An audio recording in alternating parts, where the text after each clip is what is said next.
What's going on YouTube? I'm going to show you how to use line lock in the S550s. So I'm just going to go ahead and start the car up.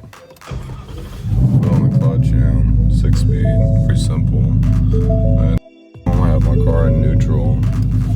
And so you go to the track apps, and then you would select line lock. And then you're going to hold down OK. And then it's going to go all the way up.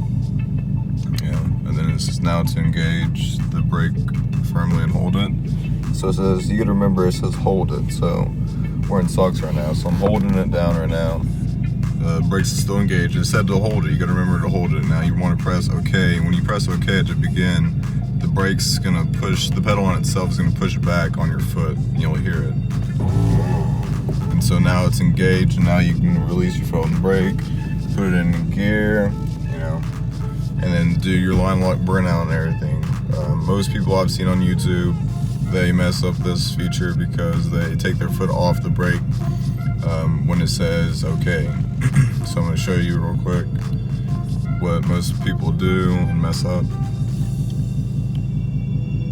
This is now to hold it down, holding it down, and it says OK to begin. So I release my foot off the brake completely, pressing it, and now it says that.